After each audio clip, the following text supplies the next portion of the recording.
मैं लड़की बनकर 5 साल तक औरतों की मालिश करता रहा, लेकिन किसी को शक नहीं हुआ कि मैं एक मर्द हूँ। एक दिन बहुत अमीर औरत ने मुझसे मालिश करवाया और उसने मुझे अपने घर हमेशा के लिए रख लिया और रोजाना मुझसे मालिश करवाती। एक दिन मैं मालिश कर रहा था तो मुझसे तेल गिर गया।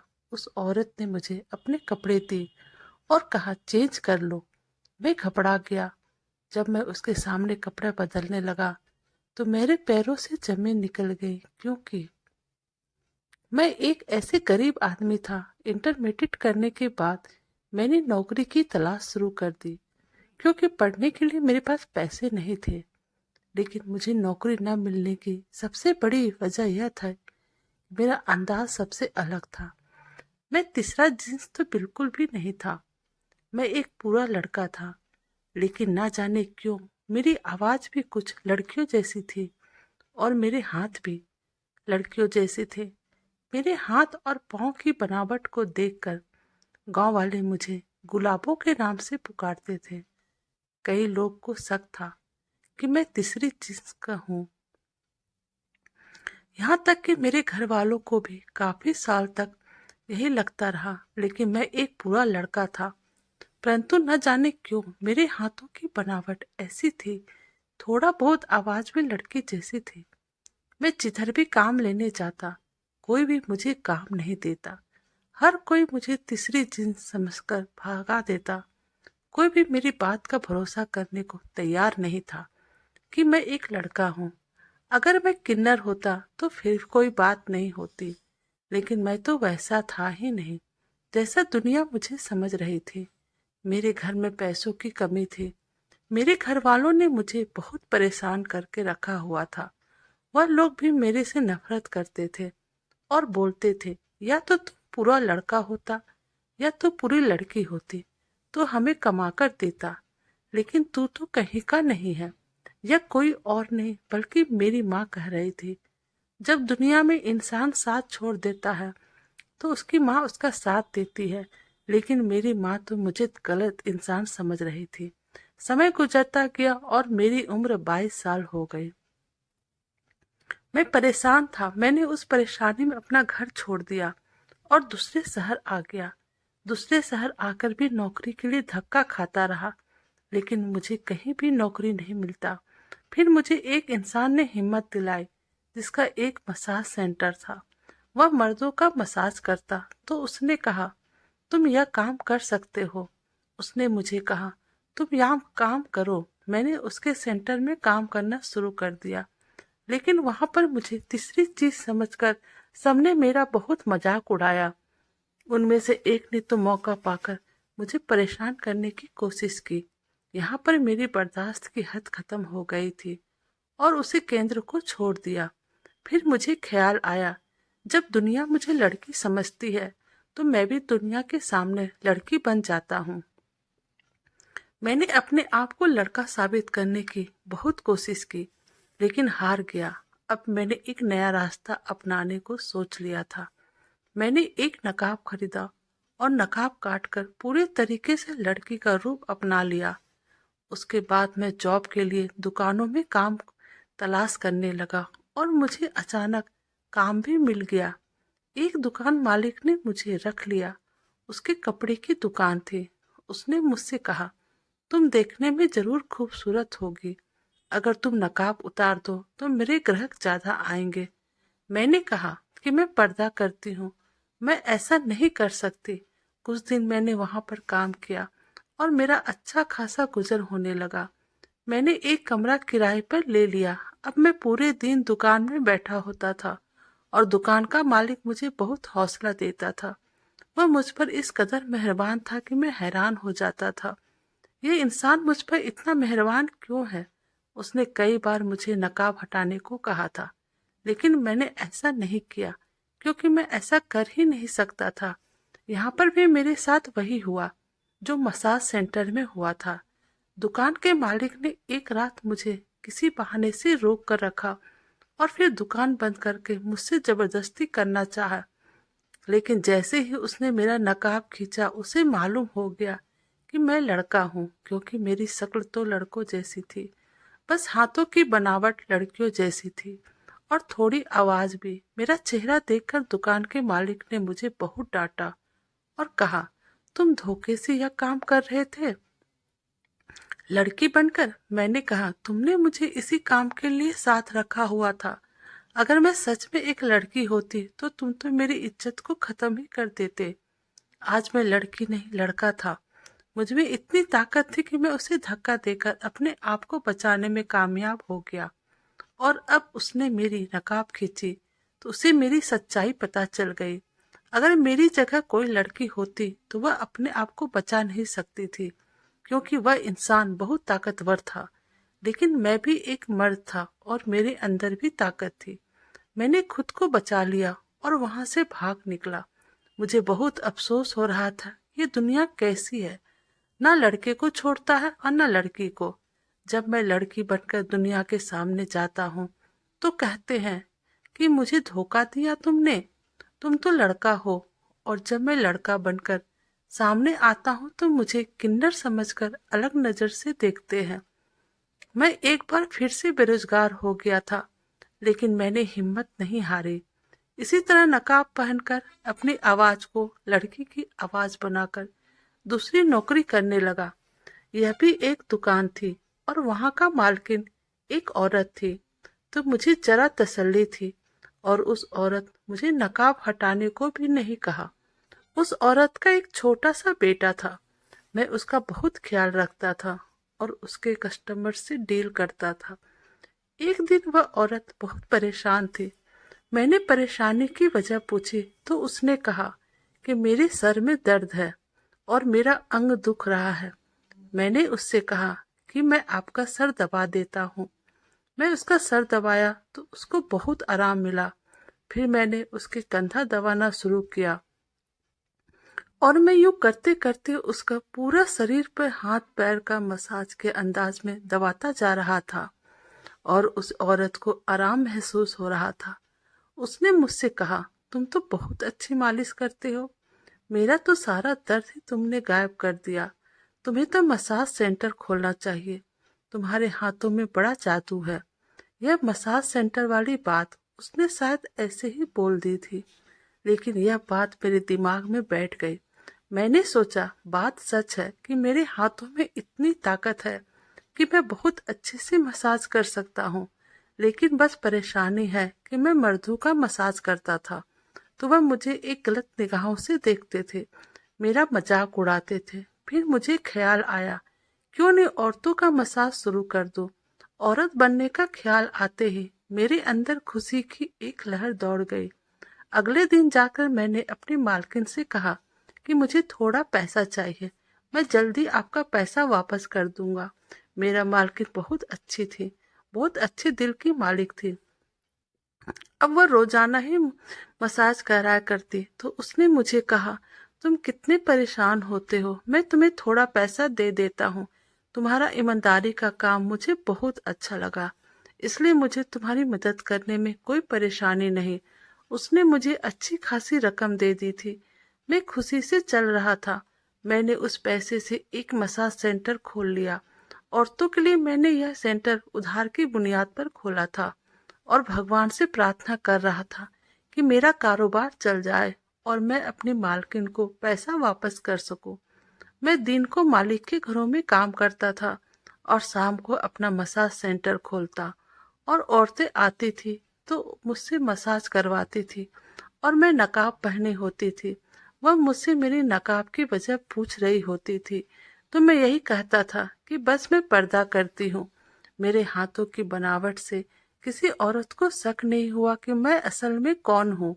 हमेशा सोचता था कि भगवान ने मेरे हाथों को ऐसा क्यों बनाया है, क्यों मेरी आवाज को लड़की जैसा बनाया है। लेकिन आज मुझे समझ आ गया कि भगवान ने कोई चीज बेकार नहीं बनाई थी। मेरे हाथ ही थे जो मेरे काम आ रहे थे। मेरा काम चल रहा था, मेरा काम सबसे अच्छा लग रहा था। हर कोई मेरी तारीफ कर रहा था और मेरे ग्राहक ज्यादा होते जा रहे थे। जो भी औरत मुझसे मसाज करवाती थी वह आगे जाकर दूसरी औरतों को बता देती थी कि इसके हाथों में बड़ी ताकत है। अक्सर ऐसी औरतें आती थी जिसके शरीर पर परेशानी का मसला होता था और मसाज कराने पर गायब हो जाती थी। यह औरत अपना अच्छा खासा कपड़ा मेरे सामने उतार देती थी, लेकिन मैं उसको देखता नहीं था। मैं आंखें बंद करके अपना सारा काम करता था। मेरा उनको देखना भी पाप था। मेरा कोई गलत नियत नहीं था, मैं बस मजबूर था। एक दिन एक बहुत बड़ी गाड़ी में एक औरत आई जो बहुत ज्यादा अमीर लग रही थी। मेरे पास अमीर औरतें नहीं आती थी, लेकिन वह औरत कुछ ज्यादा ही अमीर थी। उसका कपड़ा और उसके गाड़ी सब कुछ उसकी अमीरी बता रहा था। वह मेरे पास आई। उसने मुझसे कहा कि मैंने तुम्हारा मसाज की बहुत तारीफ सुनी है। मुझे शरीर में बहुत दर्द रहता है। मैं बहुत ज्यादा परेशान हूँ। कोई दवाई भी बहुत ज्यादा असर नहीं करती। मेरा वजन ज्यादा होने की वजह से मेरे शरीर में बहुत दर्द रहता है। इसलिए मैं तुमसे मालिश करवा कर देखना चाहता हूँ कि असर होता है कि नहीं। मैंने आराम से उसका मसाज किया और काफी देर तक करता रहा, तो उसको बहुत सुकून आया। फिर उसने मेरी तारीफ की और चली गई। लेकिन अगले रोज वह फिर आई और मुझे कहा कि मैं तुम्हें लेने आई हूँ, तुम अब मेरे घर पे रहो। मैं तुम्हें इतना पैसा दूंगी कि तुम्हें यह सेंटर चलाने की जरूरत नहीं पड़ेगी। बस मेरी परेशानी को दूर कर दो। वह मुझे इतना पैसा देने को तैयार थी कि मुझे सेंटर चलाना ही नहीं पड़ेगा। यानी मेरा किस्मत मेहरबान हो रहा था। सारा दिन सेंटर में जलील होने की वजह मुझे एक ही औरत का मसाज करना ज्यादा बेहतर लगा। अब मैं यह काम करने पर मजबूर हूँ, क्योंकि मुझे यह काम बहुत अच्छे से आता था। मेरे हाथों में ताकत है क्योंकि भगवान ने मुझे तैयार किया है। उसका फायदा उठाना चाहता हूँ। मैंने अपनी कहानी उस औरत को सुना दी। उसे भरोसा हो गया। उसने मुझसे कहा कि सच में तुम्हारे हाथों में ताकत है। तुम्हारे हाथों की बहुत खूबसूरत बनावट है। तुम बहुत खूबसूरत चेहरे की लड़की रही होगी। लेकिन मुझे अफसोस बहुत है कि तुम्हारे साथ ही हादसा हो गया। लेकिन मुझे फायदा हो रहा है। तुम्हारे मसाज से मेरी परेशानी में बहुत कमी आई है। उस औरत ने मेरी बात पर भरोसा कर लिया और मुझे भी आराम हो गया, क्योंकि अफसोस भी नहीं हो रहा था कि अपनी पहचान दुनिया से छुपानी पड़ रही है। हालांकि मेरा कोई कसूर नहीं था। मुझे झूठ बोलते भी शर्मिंदगी हो रही थी, लेकिन मैं बहुत मजबूर था। मैं कुछ पैसे अपनी माँ को भेजने लगा। अब पेट भरना था, अपना और अपने घर वालों का। लोग सच कहते हैं, इस पेट को भरने के लिए इंसान क्या कुछ नहीं करता। मैंने जो रास्ता अपनाया था, लेकिन फिर भी पूरी ईमानदारी से अपना काम कर रहा था। लड़का बनकर जाता था तो लोग मुझे पीछे पड़ जाते थे। इसलिए मैंने सोचा कि मर्द तो दोनों सूरत में मुझे नुकसान पहुंचाएगी, कोई औरत मुझे नुकसान नहीं पहुंचा सकती। इसमें औरत के साथ काम करने का फैसला कर लिया। लेकिन मेरी असलियत उस औरत से ज्यादा दिन छुपी न रह सकी। एक दिन मैं उसका मसाज कर रहा था कि अचानक से तेल जो मेरे हाथों में थी वह पूरे कपड़े पर गिर गई। मैं परेशान हो गया। मेरी मालकिन भी परेशान हो गई। उसने कहा, तुम्हारे कपड़े तो खराब हो गए। मैंने कहा, मैं कपड़े बदल कर आता हूँ। तो उसने कहा, कहीं जाने की जरूरत नहीं है, यहाँ अलमीरा में मेरी सूट पड़ा है, वह निकाल कर पहन लो। मैंने कहा, नहीं, मैं नहीं पहन सकती आपके कपड़े। मैं अपने कमरे में जा रही हूँ। उसे जबरदस्ती अपना एक जोड़ा निकाल कर मुझे दिया और कहा कि घर कपड़े बदल लो। मैं परेशान हो गया था। मैं उसके सामने कैसे कपड़ा बदलता। वहां पर बाथरूम भी नहीं था। यह कमरा मसाज के लिए उस औरत ने रखा हुआ था। मैंने बाहर जाने को कहा तो उसने कहा, अगर मैं उसके सामने कपड़े नहीं बदली तो आज नौकरी से निकाल दूंगी।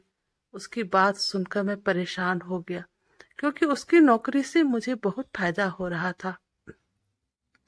मैं मुफ्त में खा पी रहा था। मुझे घर भी मुफ्त में मिला था। मुझे इतने पैसे मिल रहे थे कि मैं अपने घर वालों को भी भेज दिया करता था। मुझे बहुत ज्यादा मेहनत नहीं करनी पड़ती थी। मुझे घर से बाहर भी नहीं निकलना पड़ता था। मुझे जमाने की बातों का डर नहीं था। मुझे यहाँ पर हर चीज का आराम था। मैं उस आराम को कभी नहीं खोना चाहता था। लेकिन उस औरत की जिद थी कि मैं उसके सामने कपड़ा बदलूं। पर मैंने तो उससे कहा कि मैं आपके सामने कपड़ा नहीं बदल सकता। आप अच्छी तरह से जानते हैं मैं अपना चेहरा भी छुपा कर रखती हूँ, तो मैं अपना शरीर आपके सामने कैसे खोल सकती हूँ। मेरी बातें सुनकर औरत के चेहरे पर एक मुस्कुराहट बिखर गई। उसने कहा कि मुझे तुम्हारी असलियत मालूम हो गई है। मुझे पता चल गया है कि तुम लड़की नहीं लड़का हो। इसलिए मैं तुमसे यह कह रही थी कि तुम खुद अपने मुंह से कह दो। उस औरत की बातें सुनकर मैं हैरान हो गया। यानी वह तो पहचान गई थी कि वह इतनी चालाक थी, वरना आज तक मैंने इतनी सफाई से काम किया था, किसी को भी भनक नहीं हुआ था कि मैं कौन हूँ। लेकिन उसकी बातें सुनकर शर्मिंदा के मारे बहुत बुरा हाल हो गया कि मैं जमीन पर जाऊं या मैं जमीन के अंदर समा जाऊं। मैं जितना उसने और चीज को छुपाने की कोशिश की, आज मेरा सारा भेद उस औरत के सामने खुल गया था। उसने मुझे कहा कि रोना बंद करो। हाँ, मुझे बताओ कि तुमने ऐसा क्यों किया। मैंने उसे सारी बातें बता दी। शुरू से लेकर जमाने ने मेरे साथ कैसा व्यवहार रखा। जब मैं लड़का था सभी लोग मुझे भगा देते थे और मुझ पर अलग अलग नजर रखते थे, और जब मैं लड़की बनकर जाता तो मेरे साथ बुरा ही होता था। इसलिए मैंने सोचा कि मैं औरतों के साथ औरत बनकर काम करूं ताकि कोई परेशानी ना हो। मैंने किसी के साथ कभी कोई गलत काम नहीं किया। आंखें बंद करके मसाज करता हूँ। आप जानती हैं कि गरीब इंसान को क्या न कर देती है। काश कि आप जैसे हमें लोग समझ पाए, लेकिन मुझे पता है कि आप नहीं समझेंगी मेरी बात। मैं खुद ही यहाँ से चला जाता हूँ। मैं जाने लगा तो उसने मुझसे कहा, मुझे तुम्हारी परेशानी का अंदाज हुआ है। जो कहानी तुमने सुनाई है वह यकीनन एक दर्दनाक दास्तां है। तुम कितने मजबूर थे मुझे पता है। मुझे कुछ दिन पहले पता हो गया था कि तुम लड़की नहीं लड़का हो। इसीलिए मैंने जानबूझकर तेरे कपड़े पर तेल गिरा दिया। मैं तुम्हें गलत समझ रहा था, लेकिन अब मुझे पता चल गया कि तुम गलत नहीं हो। तुमने जो किया मजबूरी में किया है। मैं तुम्हारी मदद करना चाहती हूँ। मैं तुमसे मसाज तो नहीं करवाऊंगी क्योंकि मुझे मालूम हो गया है कि तुम लड़की नहीं हो, लेकिन मेरे पास तुम्हारे लिए और काम है। तुम्हारी ईमानदारी मुझे बहुत अच्छी लगी। तुमने कोई गलत काम नहीं किया। मैं तुम्हारी मजबूरी समझता हूँ। तुम्हें एक और नौकरी दे रही हूँ। औरत की बात सुनकर मुझे खुशी हुई। मैंने पूछा कि मेरे लिए क्या काम है, तो उसने कहा, तुम्हें मेरे घर की रखवाली करनी होगी क्योंकि मैं किसी और पर भरोसा नहीं करती। तुम जितने दिन मेरे घर में रहो, तुमने कोई चोरी नहीं की। बहुत अच्छे तरीके से तुम यहाँ पर रह रहे थे। आज के बाद तुम मेरे घर की रखवाली करना। मैं घर से बाहर होती हूँ तो मुझे डर होता है कि मेरे दूसरे नौकर चोरी करेंगे या फिर मेरे पति दूसरी औरत को घर ले आएंगे। मेरे जाने के बाद मेरे घर में क्या होता है, मेरे पति मेरे बच्चे क्या क्या करते हैं, वह सब तुमको मुझे बताना है। आंखें खोलकर मेरे घर पर नजर रखना, बस इतना सा तुम्हारा काम है। उस औरत की बात सुनकर मैं बहुत खुश हो गया। यह काम तो मेरे लिए बहुत आसान था, यानी कि मुझे सब कुछ यहाँ पर देखना होगा और मुझे रखवाली करनी होगी। मालिक ने मुझे कहा, तुम अपने मर्दाना कपड़े में काम कर सकते हो, तुम्हें कोई कुछ नहीं कहेगा। इस बात ने मुझे और खुशी दी थी। मैं अब लड़कों के कपड़े में ही काम करता था। मैं देखने में भले ही लड़की जैसा था, लेकिन मेरे अंदर ताकत लड़कों वाली ही थी। मैं किसी का भी मुकाबला कर सकता था। इसलिए मेरा कारोबार एक बार फिर से चल पड़ा। मैंने पूरी ईमानदारी से काम किया। यहाँ पर मेरा रहना और खाना पीना मुफ्त और मुझे पैसे भी मिलता था। तो मैं पैसा जमा करता जाता और मैं पैसा जमा करते करते अपना एक छोटा सा मकान ले लिया और अपने मम्मी पापा को यहाँ ले आया। मुझे उस औरत के घर में काम करते हुए 10 साल हो चुके हैं। अब वह औरत बीमार होकर बिस्तर में लग गई है, लेकिन उसने मुझे नौकरी से नहीं निकाला। मैं पूरे घर वालों का भरोसा जीत लिया था। उस औरत ने मुझसे कहा कि लोग तो बहुत है, लेकिन जिस ईमानदारी से तुमने मेरा काम किया और तुमने आंखें बंद करके जब तुम मेरा मसाज करते थे, तभी मुझे अंदाज हो गया कि तुम कितने साफ दिल के हो। बस तुम मजबूर हो। तुम्हारे इसी साफ दिल को देखते हुए मैंने तुम्हें अपने घर में जगह दी। आज मैं बहुत ही खुश हूँ। मेरे मम्मी पापा छोटे से घर में रह रहे हैं और मैं इस घर में आराम से रह रहा हूँ। सच कहते हैं, जब भगवान एक को एक चीज नहीं देता तो दूसरा दे देता है। मेरे पास पैसा नहीं था, लेकिन इस औरत के दिल में भगवान ने रहमत डाल दी थी और मेरी सारी परेशानी हल हो गई थी। सारी बात मेरी नीयत की थी।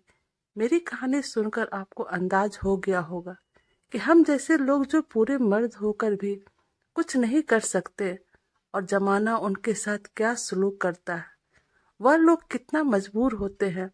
मेरी आपसे गुजारिश है कि मेरे जैसे अगर किसी इंसान को आप देखो तो उसके साथ हमदर्दी से बातें करो।